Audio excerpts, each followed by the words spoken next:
division of student affairs that are living the values, living the best practice, engaged in helping learn Change it. program, and why not just not happening in every division of student affairs across this country. And so what I know for sure is that there are SSAOs who have degrees in higher education, but they don't practice the scholarship, right? And so I think the gap that needs to happen is the work that we need to do with senior student affairs officers about how it is that we create learning environments in divisions of student affairs and allow people to be authors versus dictating what needs to happen and how it needs to happen, and really debunk the hierarchy and lots of things that need to happen that often cause people lots of angst because it means sharing power. Can I have one more? Yes. I mean, as I listen to this, I think another gap, and the gap for me this fall was, you mentioned social justice, was the whole Ferguson incident, that clearly it is not post-Ferguson where we're living. And the gap of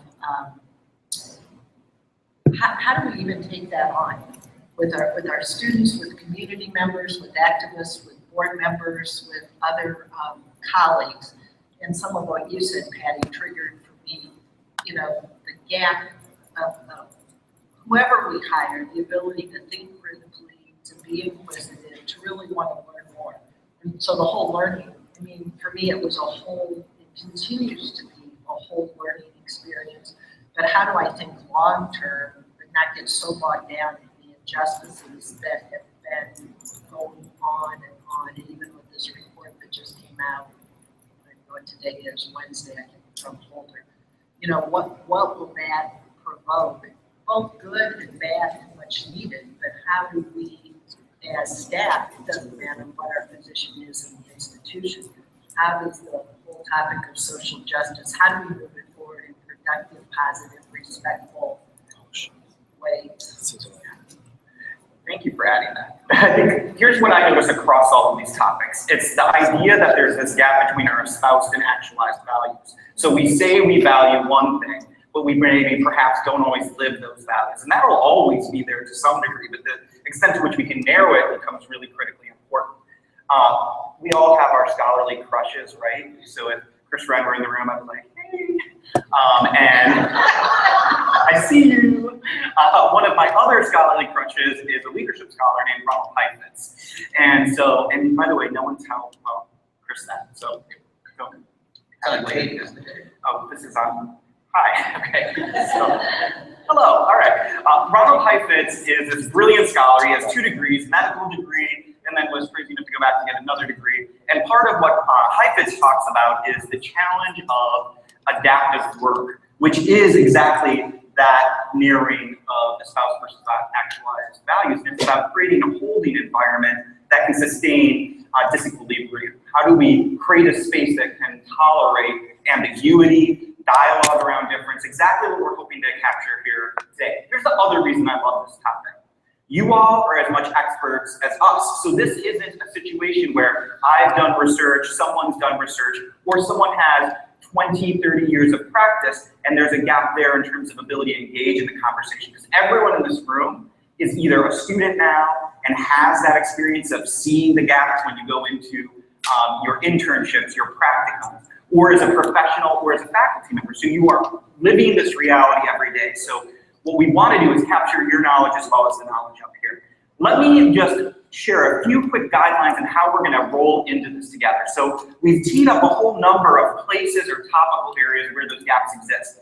We can go and dive into those topical differences, or we can talk broadly about gaps in general. But the goal is for us to focus on not going down the rabbit hole, which is really hard for us faculty types, right? We like to problematize, dig into things, trouble things.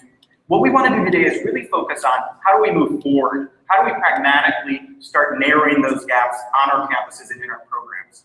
And that's, again, where you all come in. So what we're going to do is start a conversation, much like what started to occur here, ask you all to engage with one another around these topical areas. I'll queue up a very broad question. If you are moved in the audience, I need you to help in 2 ways. First, if you're like, I am not getting on that stage, that's all right, that's all right. But I want you to wave. If you are liking where they are going in the conversation, give a signal so we know to stay there, or I can cue them to go back to it if they go off of it. Okay? If you are so moved, I want you to come up and line up right up here for me. So I can see that you're interested in getting into this debate. You want to be part of it. And if you are nervous, if you're like, I am on the job market, I do not need to be in the middle of a debate with Vasti Torres or Donna might be hiring me. I am the provocateur, so I will be behind you. We will do some shadow boxing. I've got your back. Your job is to get up here. I will say some things. I have tenure, so do not worry. Do not worry, all right? Here's what we're also Can we talk about tenure? Tenure? Yes. Okay. Yes. Continue. Yes. Continue, Dr. Dugan. Yes, thank you. Thank you. Patty's known me since I was like 21 with blue hair, so. He's one of my crushes I too. might defer to her a little. There is a little star power that can be still. At any rate, here's what we're also going to do. If you are on the panel and I tap your shoulder, you'll go ahead and exit the stage, stay close. We may ask you to come back up if we go back to the topic you were part of. If you come on the table, take the seat that's empty. You have a mic there ready to go for you.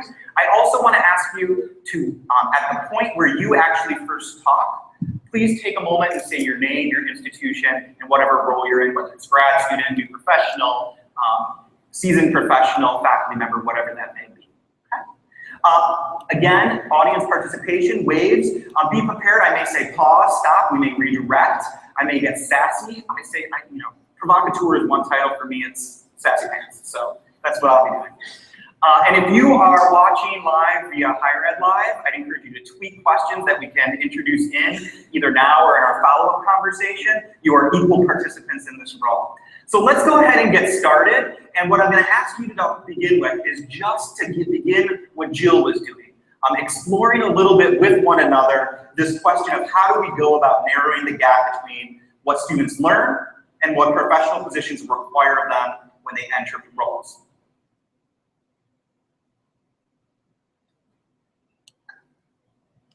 So if anyone would like to stand up and or wait. It's hard for me to pinpoint those kinds of issues.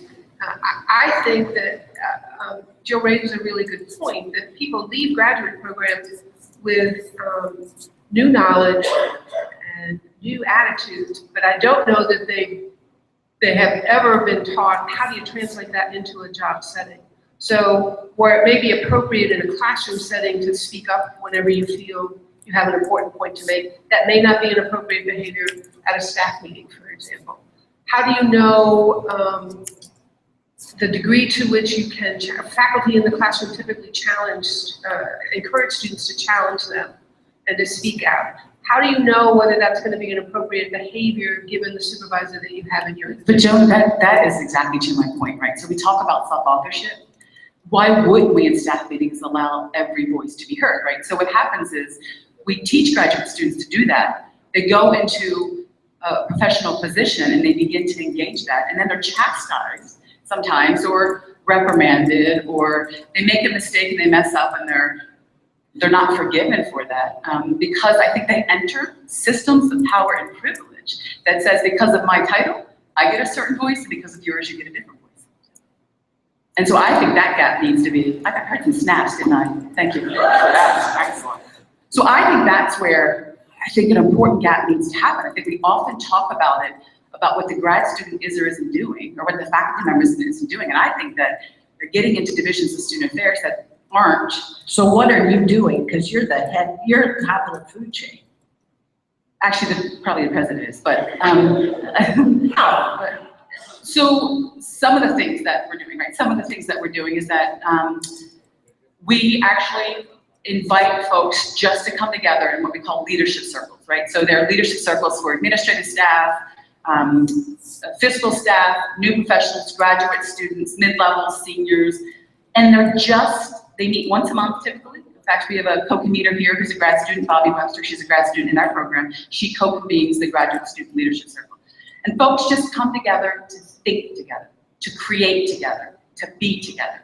And it's taken us 1.5 years for people to get into that space, because usually they want an agenda, they want to know what's happening. And we say, no, this is about just thinking together and creating together. For you to identify what's stirring in you, that's troubling you or concern to you, or something that you want to create with another to share resources, that's one thing. That's just one example of something that we're doing as a way to model reflective practice, as a way to allow many voices to be heard. So, Patty, are those homogeneous groups, or are they just graduate students coming together, just directors coming together? So they're just graduate students, just directors. And then what happens is once a month, I bring the co-conveners of all of those groups together to say, so what are we learning?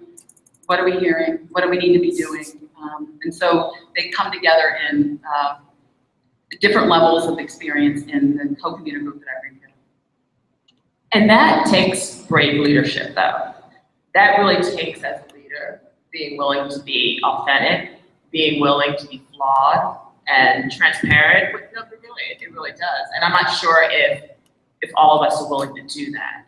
I don't think we're set up. I don't think our culture is even set up for us to feel safe in being transparent and authentic. John, I totally agree with you, but I also think that's where the gap needs to be, right? So we tell And them, I'm not disagreeing. I wasn't disagreeing. I'm just shut out there.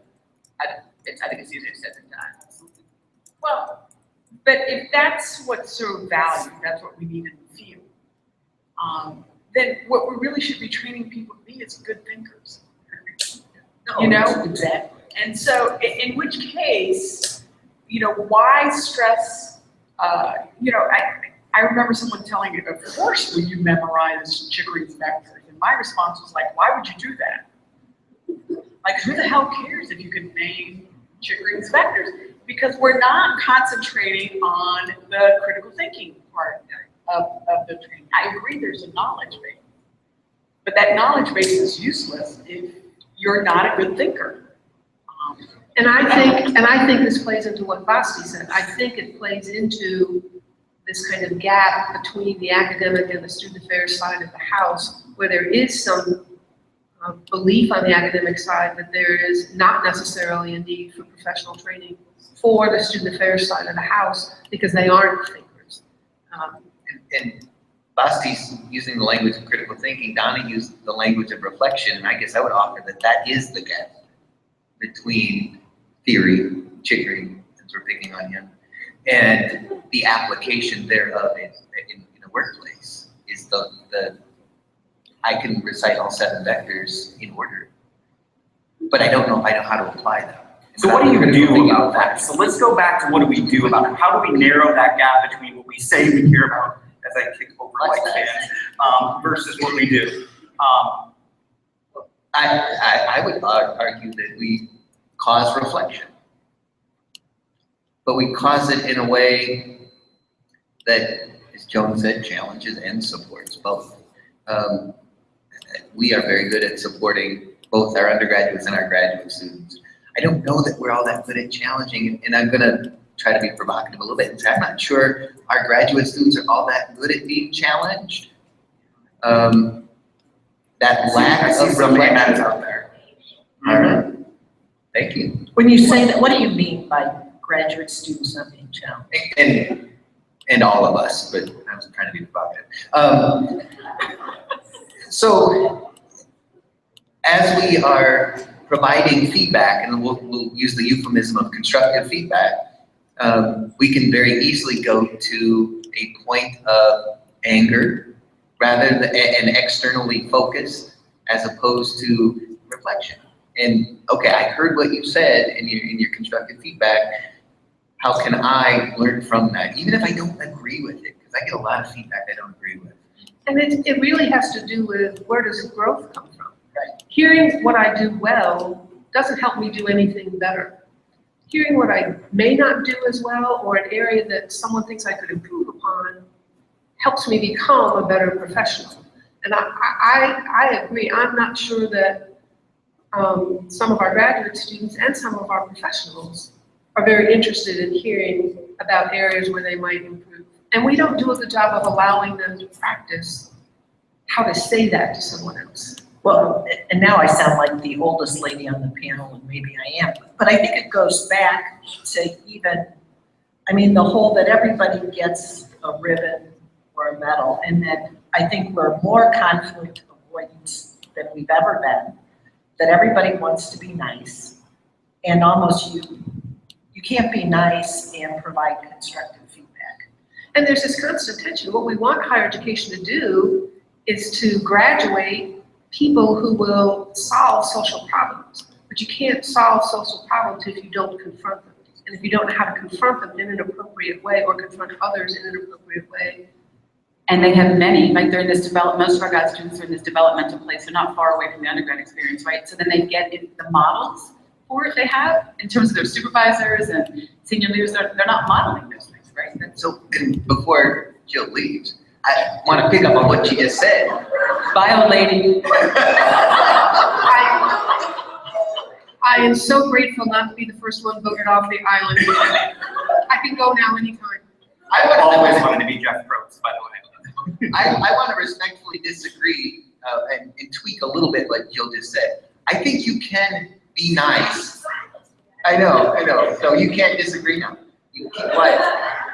You can be kind and nice and provide constructive criticism. And perhaps that's the skill we're not teaching each other or we're not modeling for each other. No, I mean, I think communication is a two-way street. You can be as nice as possible, have this really good counseling tone, which we all learn, and the person hearing you can interpret it as mean because it is constructive. I mean, how often do you guys talk about, like, today I'm going to experience dissonance, dang, I mean, I really want some dissonance.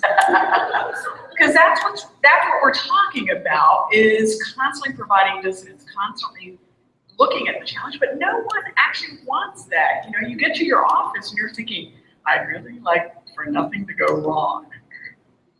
And so we are by nature a supportive field, and I don't think you can be as nice as you can, and one person's going to hear it like, man, you are just the whatever on wheels. And somebody else will say, oh, that was really constructive. John, should we welcome our new colleagues? Yes, let's welcome them and enter into the conversation. Introduce yourself. Good morning, I'm Jessica Murphy. I'm a fifth year now, doc student at Loyola Chicago. Finishing up defending next month, so I'm really actually almost done. Thank you. It's been a joy, but I did my master's program at Baylor University, which doesn't have quite a presence here at ACPA. We'll see if we can change that, right? But at Baylor, we had a master's program that was set up with internships built in. So in order to be admitted to the program, there was a correlating internship or graduate assistantship that went with the academic approach, and that was used as your platform for applying theoretical concepts in the classroom over the course of 2 years. And so it gave you a space to work out some of what's going on with a license from the classroom and an understanding from your advisor in your office. It's the context I'm bringing to the panel.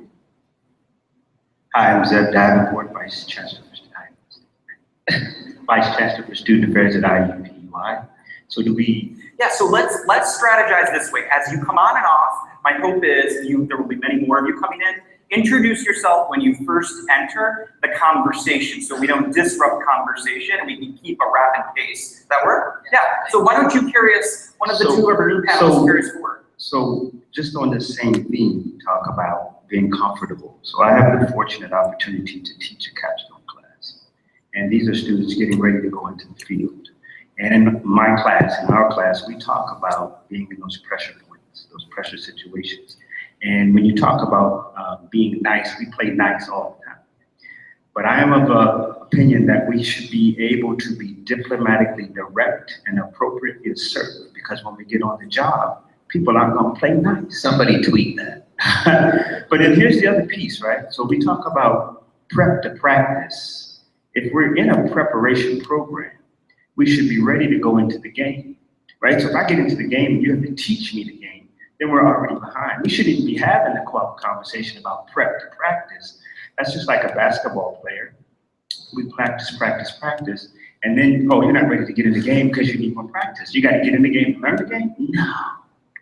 So, which ties to your point and I'm sorry, Jessica's point about the practice in the internship and the practicum experience.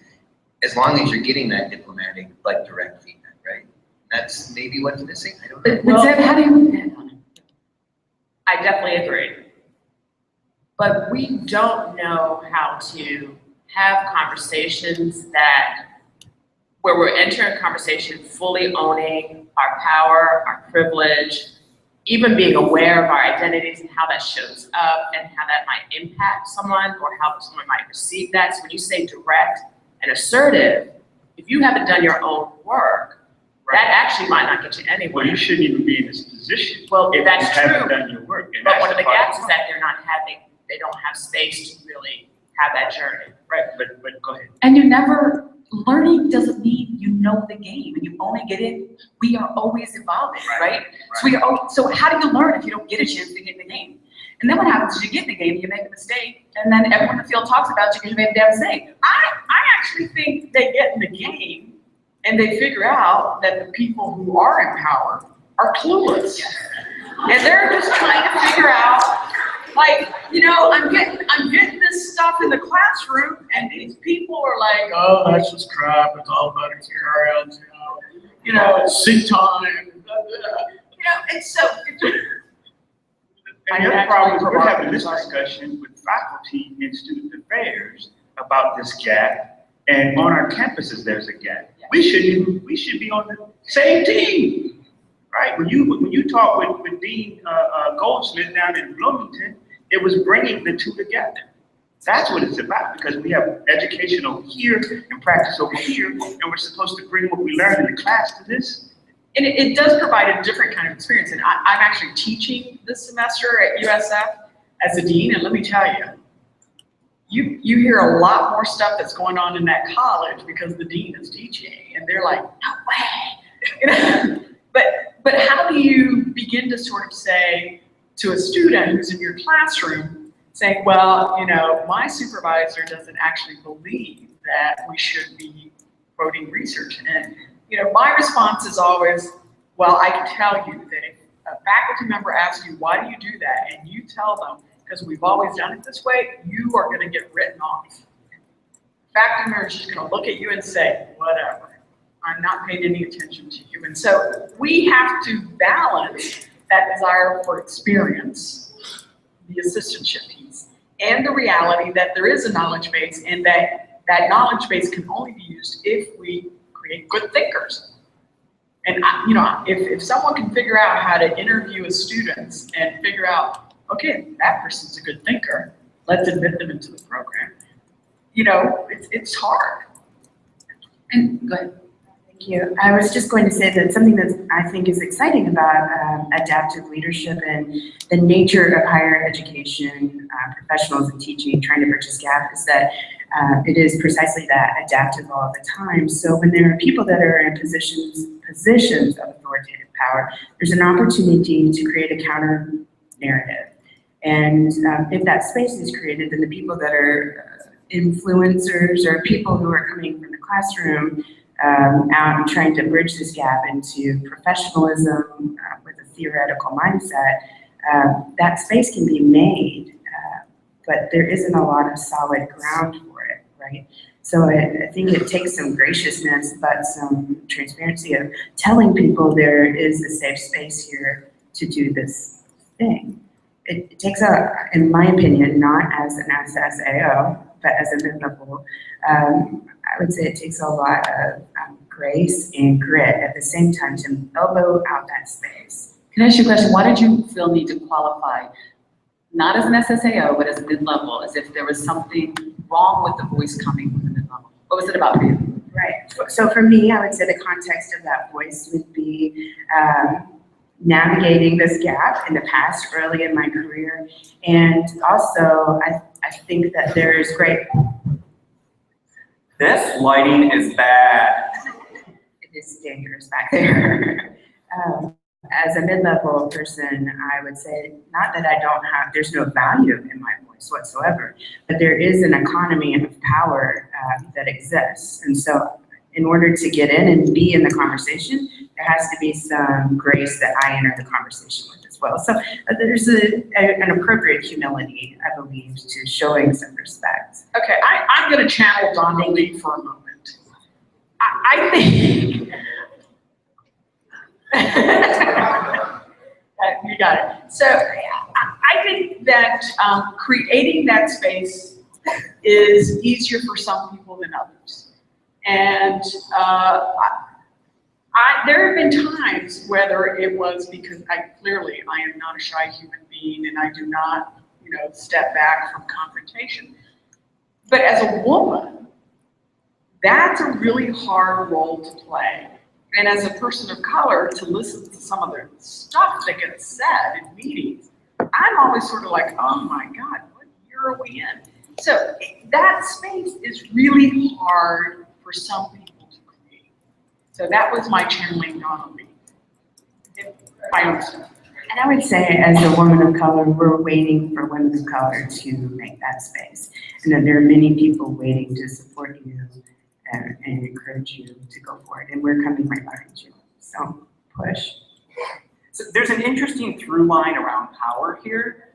A very wise SSAO once said to me, you can never give away power. No matter how hard I try, no matter how hard I try to diminish power, we exist in social structures. And when I walk in the room, it doesn't matter if I knew someone 20 years before I was an SSAO, I am now the VP of Student Affairs. And that changes the relationship. So talk to us about, if this is about creating spaces that are brave, trying to remove or address social stratification in explicit ways instead of leaving it implicit, what have you done or seen work around the treatment of power in these gaps?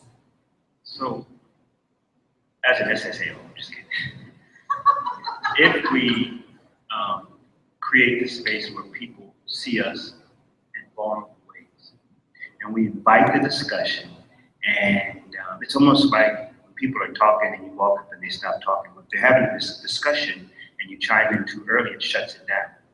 So you let the conversation go, and I think we boost the conversation by encouraging more. We don't have to, just because we have a position, it doesn't mean we know it. I think the smartest or wisest chief student affairs officers, or senior student affairs officers, I should say, are those who build good teams and let the people with the knowledge do the work, right? So forgive me, I'll use a basketball analogy, but Phil Jackson, in my opinion, is one of the best coaches in the history of basketball. And he brought in blue chippers, he brought in big time players and created a team. When you are successful, you bring in good people, you create the team, and you let the team do the work. You just knock down the door and let people go through. So let's put that to the test. Our new panelists, what level would you describe yourselves at in the field and what type of role? So my name is Mike Fulford. I'm Director of Assessment in the College of Pharmacy at the University of Georgia, and I run a ballroom dance company. So, I would say I'm a senior something. I don't really get into caught up in titles. I got in this argument with somebody about MMI, like what's really mid-level? Because I had hall directors that have assistant director title that first year out of grad school said they were mid-level. It's like, are you? I don't know. We got caught in titles. So for me, I think that's a big deal. The reason, and part of it, it's interesting for me because I started in housing. Before I started grad school, I had the opportunity to work in the summer with Vasti. The conversation she talked about is exactly, like she knew what I needed because I had a big ego at the time. It hasn't changed, but she kind of she had that firm conversation to help me get my mind prepped for graduate school. And that's my thing, is that sometimes I feel like I ask the question, now that I work in the academic arena and with like pure scientists who are coming right out of grad school and going into faculty jobs, and I ask, what are we really prepping our student affairs professionals for in programs? Like, I think we've underprepared them for the environment as a whole. I think there's a social climate we've missed. When you think about it, look at an institution like University of Georgia. The Student Affairs Division in that piece represents a very small percentage of the university. The majority of what you're working in and the environment and culture in is academics, is department heads, it's deans. And so when you get in there and you say, hey, I'm working with co-curricular, they don't know what that means. The other part too is we've put faculty on a pedestal, which I think is the other part we have to address. And we don't really engage our students. I believe a lot of our graduates come out thinking that all faculty are the same. And that the word faculty means suddenly you have this amazing place that I need to connect with, and I have to be there with you. But the reality is most of those assistant professors just came out of grad school. They've never worked in their life. And the idea of what the word pedagogy means and managing a class and filling out paperwork and the administrative stuff that some of us take for granted, they don't know how to do. They're struggling just as anyone else. So the idea of saying they don't know what we do because they're swimming, they're drowning, they have no idea what's going on. And so I think part of what we don't do well that I would ask us to consider in the future is really, really engaging in conversation to help our graduates and anybody coming in this field understand better all the multi-dimensional aspects of our institutions and get beyond our silo. I think we've prepared ourselves for big S, big A student affairs, but not little s, little a student affairs as well as we can. So, Give a reaction? Well, I'm Emily. I'm a first year master's student at Michigan State, but I'm a seasoned professional from the UK. And I thought earlier when we were talking about we, I thought it was important to find out who we is, because we as UK, and I know there's some in the room, yes, hello fellow Brits, we don't have prep programs at the moment. So we have a lot of great working colleagues. We don't do academic affairs and student affairs as well as we should, but we still support our students. So it's important to note that when we talk about culture and particularly, yes, I've now learned that the American student affairs culture is very supportive, but I am absolutely happy to have a conversation that is direct, that is confrontational, where it needs to be. And so it's important to understand American culture in all of this. So let's actually stay here. We have a Twitter question that begins to address this. And so @pack_Twitter, I believe, is our question. It says, we talk about grads and young pros getting feedback. What about upper administrator institutions getting feedback? Thank you for the question. How do we narrow those gaps there? Well, this actually falls into what I was going to provide Zeb some dissonance. I love dissidents. So, you know, one of the things that's my pet peeve that gets into this is, literally the provost, when I took the dean job, said, you will have a 360 evaluation. And, you know, so we're gonna get feedback from all areas. Well, there's no conversation with all areas. It's he gets a survey result, and we have that conversation between him and I, and maybe the president. So it's really a farce to say that it's a 360 evaluation, but that's sort of the lingo we like to use because that is the thing du jour. But how this all fits in is we say the right words, but I have yet to hear someone say, hello, I'm Vasti, and let me tell you, I am not collaborative. I do not care to hear any feedback from you. Nobody says that, but people act that way. And so how do we begin to, you know, really have a true sense of self, which goes back to, I think, Patty's original comment about you have to know yourself to take that vulnerability. And so, and we are uniquely, student affairs is a uniquely American thing. So when I travel abroad, people say, oh, you're a dean. What are you a dean of? Education. No. What are you a dean of? We know you work in education. What are you a dean of? Education, which is not the norm in other parts of the world. You know, John, I want to connect that question, the Twitter question, with also what you said about power, because I think it's really a two-way street. And so as an SSAO, I think that one of my learning and a place that I need to learn and grow more is to be more mindful of my title and my position. And one of my kids, the first generation, like I learned early on in life, like to do well in life, you don't play well in the sandbox, right? So I enter situations like I'm Patty and I'm in this with all of you.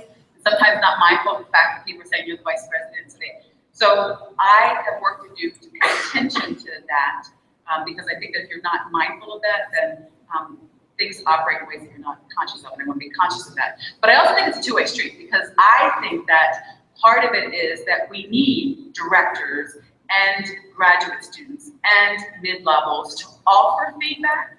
But we are afraid to do that because often we're afraid to speak truth to power. And I'm not responsible for that. I mean, each of us has our work to do around that.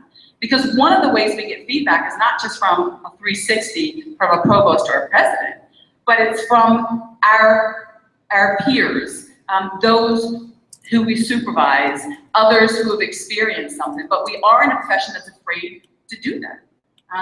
And so I think that we have to invite that conversation. We have to create spaces that allow people. I'm going to push you on this. I want to hear someone react, or Patty, for you to share. What are the explicit things you can do? Yes. Just that. I So was that's just gonna important. say- So I think the thing for me, what I learned throughout my time, because I've gotten to work in multiple types of institutions with VPs and dealing with presidents, is, and I think how I learned the value of assessment is the power of data, and not just numbers. You know, we have lots of rich information. The reality is, to me, it's like Bug's life, right? So the ants don't realize they have power until somebody tells them, hey, our collective voice matters.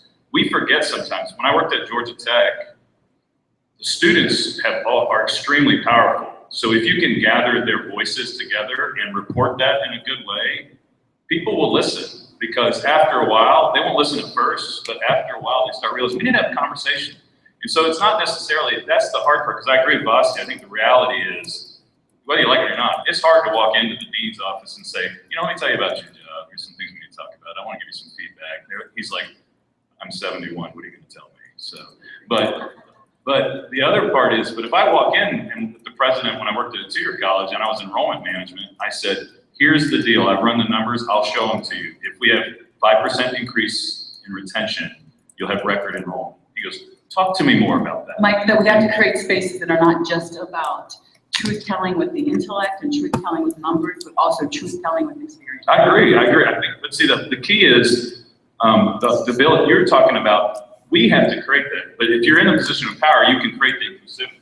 I'm talking about when I'm on the bottom part of the poll, and my encouragement is that you've got to dig deep and immerse yourself in what's going on and be able to articulate that in quantitative and qualitative ways. We work in a pragmatic world. I think you were talking about how you create space to allow people to tell you things about yourself. So I didn't answer the right question. Well, I think you gave an alternative example. Okay. So I guess I just you disagree. can't never not wear your title, even though we want to set it to the side. But if, you know, for instance, specific examples. When I finish meetings, tell me how I can be a better supervisor. Question to ask. How can I be a better supervisor? What do you need more from me to help you do your job better? Then also, I think an organization is an extension of its leader. So if you go out and you talk to students and you talk to folks and you say, what's good about being here? What's good about the division? We have to look at that because we create that space. If it sucks around here, what am I doing to not change that? So we may not get it directly, but indirectly through conversations about what's happening in the environment, that has to come back to it. I just want to touch on something. I'm Canadian. I don't know if there are other Canadians in the crowd as well. Canada. I was trying to be very polite and not interrupt anyone in the flow of the conversation, and I'm sorry about that. I apologize. It is feedback. So this is an interesting conversation because we're heavily. The way you were raising your hand, like, can Yes, I go next? can I go next? Yes, that's a Canadian thing. I think it's quite interesting, this conversation, because we are heavily influenced by the American model. Obviously, we share a very long border. And a lot of us start to attend these conferences. But I have to say, most of us do our graduate work in different disciplines. Social work, educational technology, counseling degrees, you name it. You might even have a mathematician. What brings that to question is even our senior student affairs officers are not in student affairs. My deputy provost is a digital media prof. My dean of students is an anthropology professor.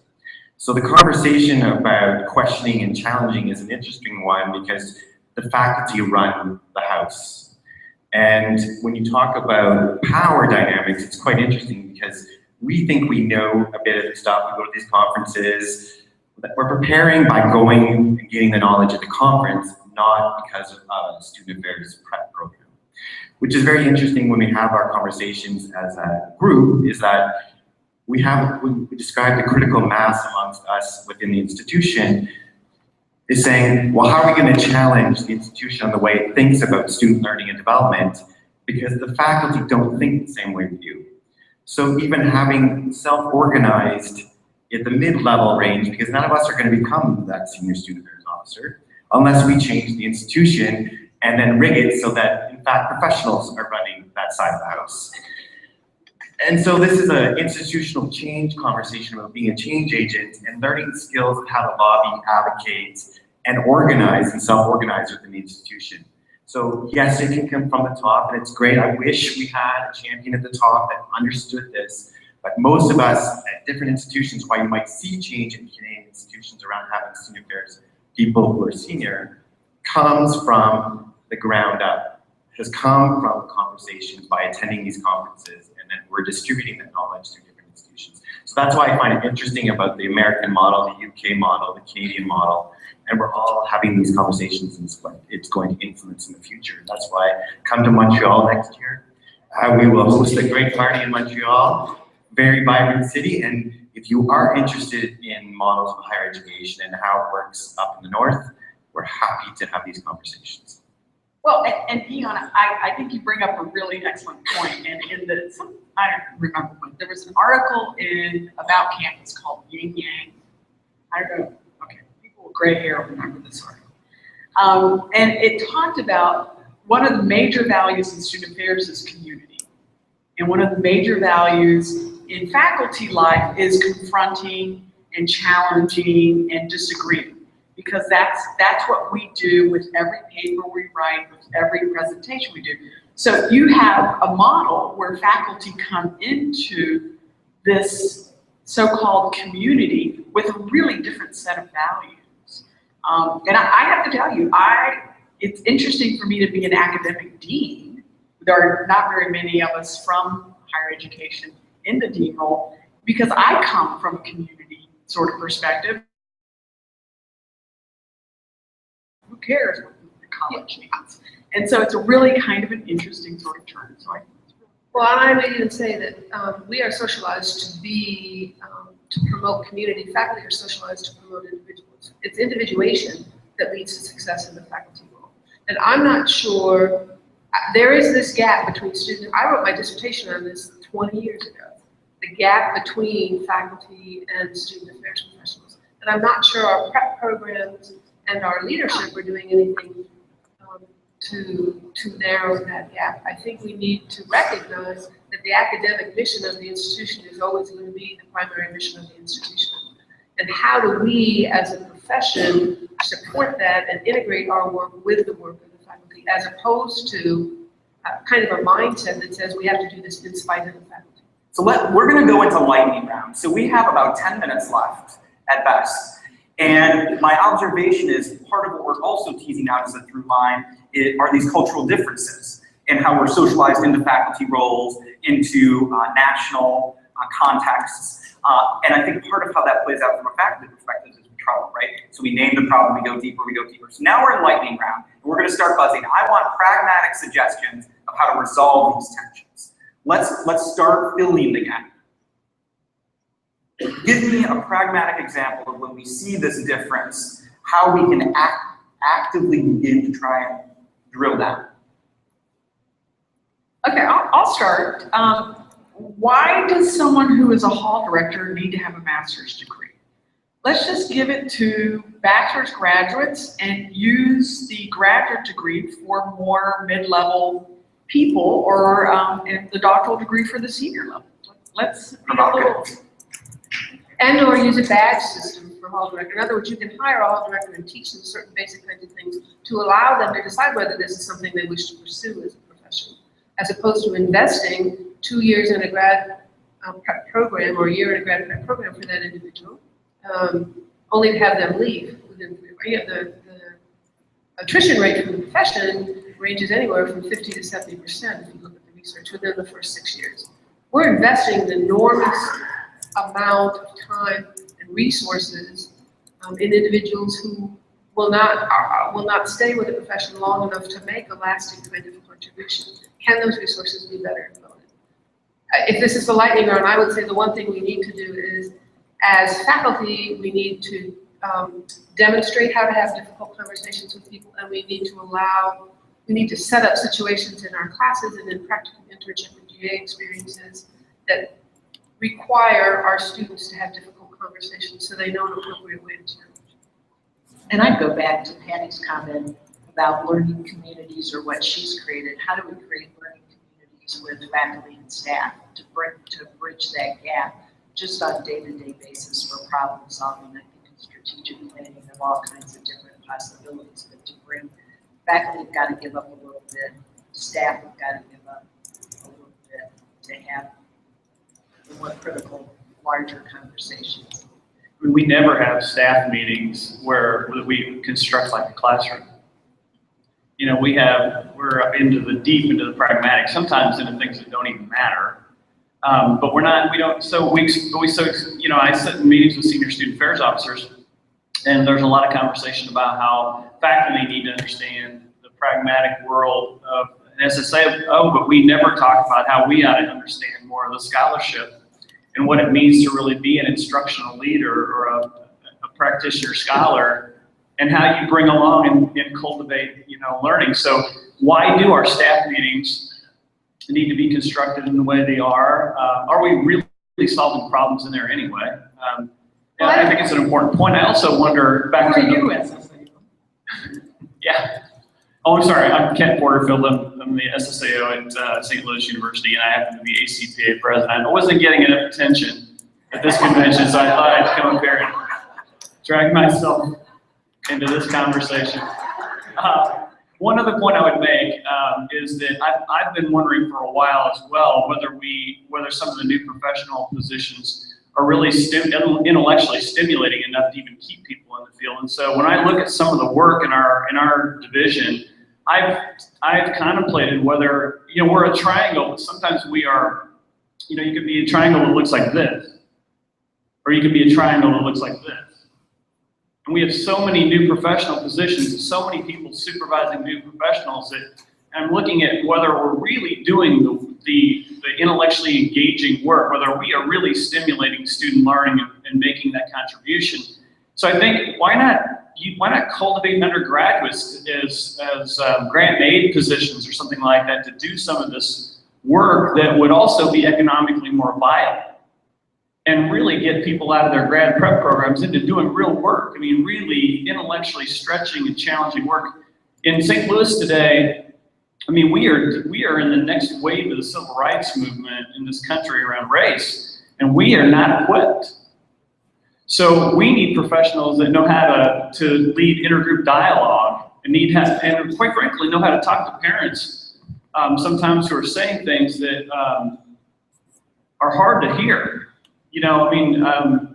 And having them have to deconstruct some of their own belief systems. So what does that look like? Let's go there. Can we come up with some examples of how we can use problem-based learning, experiential learning in these ways? Because you bring up an excellent point. Yeah, I would offer that there's some simple things that people can do to bridge some of the gaps. So supervisors and senior directors and senior staff can simply say to someone, what's the most interesting thing you've read about professionally? And/or assign people to read information and bring it back to the group. Simple exercises to ensure that people are staying current in what they're doing, I think, lets them know that that intellectual development is a lifelong kind of process, and that they should be staying current in the literature in their field, and they can do that in collective kinds of ways. You can bring community to the sense of ongoing learning. I suspect Liz might have. Is it Liz? Yes, it's Liz, yes. Liz. Hi, my name is Liz Pence. I am a first-year master's student at Indiana University.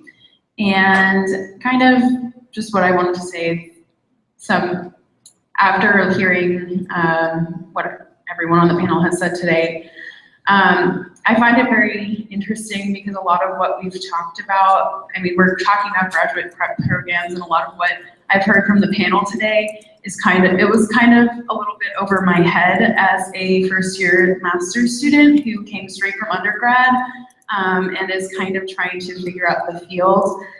Something that I hear about a lot is like these mysterious politics of student affairs or being in higher education. And I think a lot of that came out up here today, but I didn't understand what was happening because nobody takes the time to explain what those politics are to me. And I've been told by people in the field, oh, I'm trying to shield you from the politics. Why are you trying to shield me from something if in a year and a half I'm going to be going into the field and I don't have that kind of preparation? So I think that's been my takeaway from all of this. Hi, I'm Ed Cabellin. I'm assistant to the vice president at Bridgewater State University and a doctoral student at Johnson & Wales University. I've been sitting listening over here for the majority of the time and really taking in all the great feedback that folks have been giving. And I think in terms of, this is an idea generator, I'd like to offer a few ideas, if that's okay. First thing, I would respond to your piece and say that as a new professional, I hope that you would be brave to ask. So the simple thing of asking, I need help with this, can you show me? I would like a budget money for this because I think it's important, and showing with homework why it's important. Politics is relationships. You know, when you look at the reality of the political nature of an environment, whatever you subscribe to, it's understanding how relationships are built. Who has lunch with who? When you go to meetings, who sits next to each other? When you're in a meeting, are you contributing to that meeting, or are folks just speaking to hear themselves speak?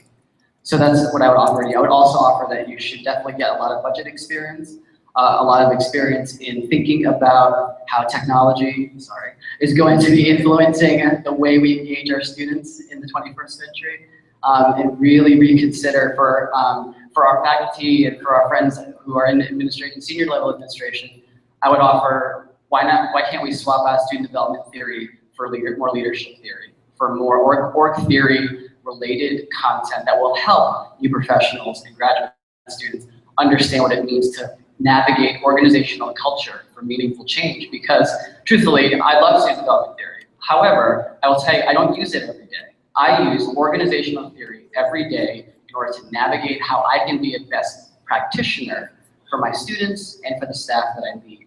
So certainly I think let's pause there. Let's pause there, because I think one of the interesting things is you've given us a couple good ideas here.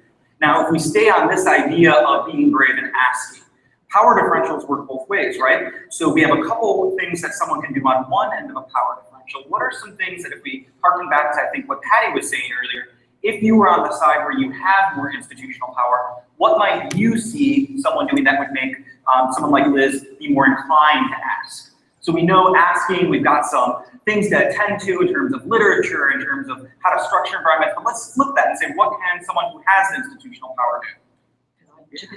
My name is Judy Walkley. I'm Director of Student Services at Russell University in the UK, so I would be a kind of VP Student Affairs here. And I'm part of the corporate management team, so I have quite a lot of power. And I was really interested in what Patty was saying, because I try quite hard to give it away. Because I just see, I have a kind of role in the ecosystem which matters. But so does everyone in my division. And what I find is that some people are happy to take that power and become empowered in their own areas, and others don't want it. And that's been a real struggle for me in the last 5 years. Can you give us some pragmatic examples of how you give it away, things you functionally do that have worked? I've tried to organise people into groups at different kind of management operational level. It's not necessarily that they have supervisory responsibilities, but the kinds of work they're doing, I try and give them a remit to them to go on and do it, just make it happen. Try and give them some sense of what we're trying to achieve, some of the politics, because that doesn't matter. They need to understand politics, even if they don't agree with it. Sometimes that's just how it is in an institution. And why representing student services as a can-do, supportive, adding value division to our university is the right thing, because we care about our students. And we're all kind of on the same team. Although, of course, we all know we're not really on the same team all the time. And that's worked really well with some staff who love it, and I have some teams who are just stunning it and run with it, and others who just will not, and they dug their heels in like a mule. And I'm busy kind of trying to pull them. And then I challenge myself and think, well, am I trying to get them to do something they don't want to do? Am I wrong there? And I guess I kind of agree with you there, that we don't in the UK, we're not so intentional as you. Our language is very different. We have staff who are regularly on networks, talking to colleagues at institutions. We don't have a body of literature, which comes out a bit shocking sometimes, but we don't. But we're all absolutely committed to doing the right thing for our students. And therefore, what we use, I think, is often organisational theory and not student development theory to do our jobs. So let's build on that. Yeah. Oh, and I'm Melissa Jones. I'm the Assistant Dean for Student Involvement at Mary Washington. And the most impactful thing that I feel like we can do as professionals, and I think it's our responsibility to do that as professionals, is to sit our new professionals down. And it actually doesn't matter if they're new professionals. I think if they need the campus ecology, great. We need to be developing that. If we're not doing that in our professional prep programs, then we need to do it when they arrive on our campuses. And so even if someone doesn't want the power, they do need to have the skill to be able to say, here's where it is, so that they're navigating successfully. And I do think that if we're not doing that, then we're not fulfilling our responsibility, and we're not actively opening the dialogue to say, you're a woman, this might feel different on this campus. You're a woman of color. I know that I can't do some of the same things initially that someone who doesn't have my identity might be able to do. And that's a legitimate conversation that we need to be having with our professionals so that they are prepared to kick down those boundaries. If we are not engaging them in the difficult conversations and making the time and space to do that as professionals, I don't know if we're serving them as well as we could and we should. And that may also be a contribution to the attrition that we see in our field. So making the implicit explicit in some way. So we talk and we know about these conversations with the degree to which we set spaces and places for it to happen. I'm going to go quickly to Kelly here to jump in. Absolutely. Hi, everyone. My name is Kelly. I'm a first-year graduate student at Indiana State University, and I absolutely 100% agree with that. And one of the most powerful things that I've experienced with senior staff breaking down those boundaries is stopping to say, hey, this is going on. I'm not really sure what I think about it. I'm still grappling with this. I'm still thinking about this.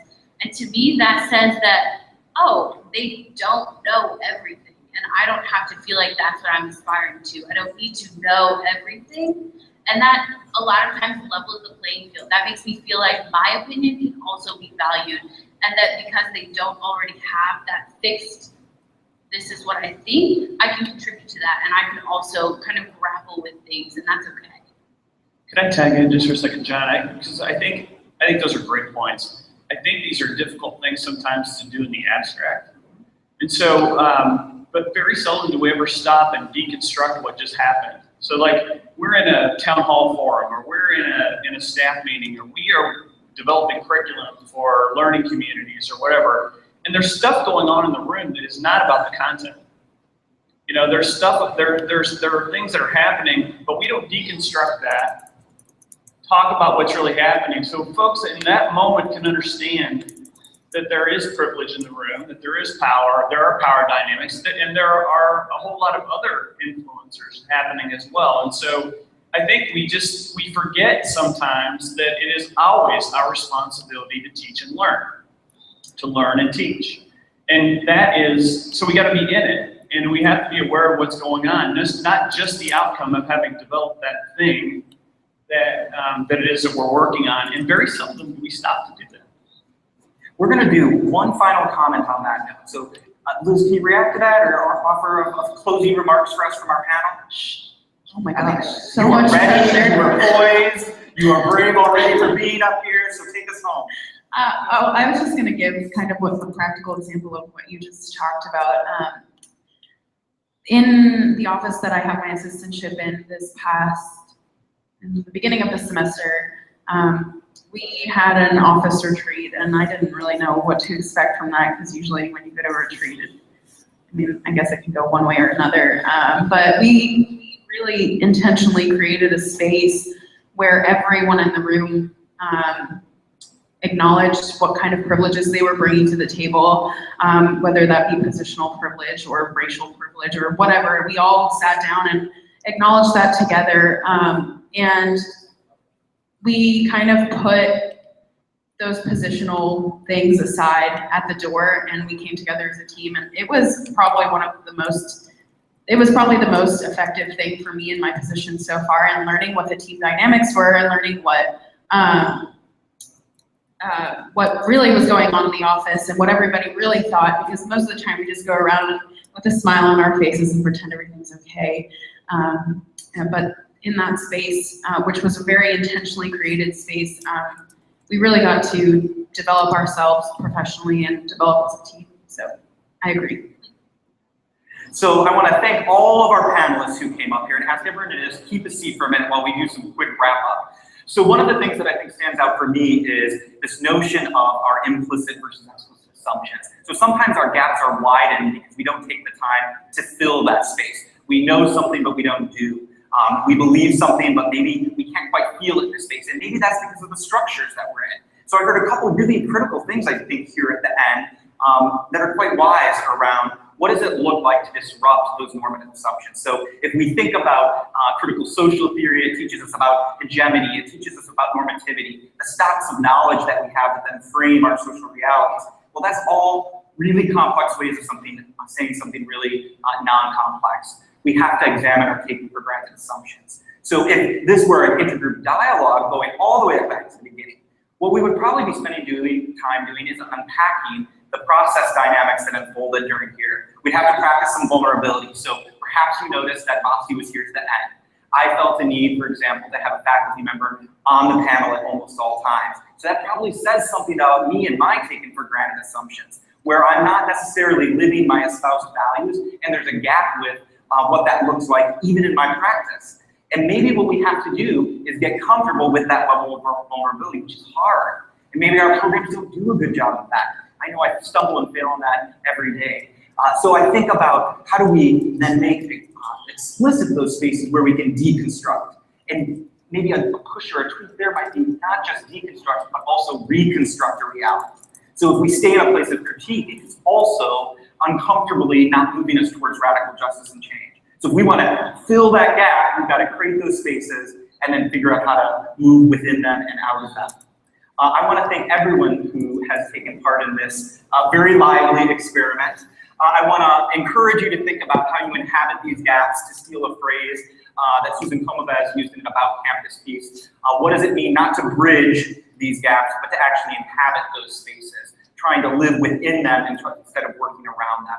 And I'd love to encourage all of you to stay in a very quick turnaround, about 5 minutes here. We are going to launch into an exciting session of Higher Ed Live, where we're going to explore some of these topics even further, maybe even get into some of the process points of how, even in engaging in this work, we exhibit these behaviors that exemplify gaps and take it a step further. And we want to thank everyone who is watching live stream through Higher Ed Live and their sponsorship for this session, and everyone's wonderful contributions who tweeted, Instagram, or otherwise sent in feedback. Thank you very much, everyone.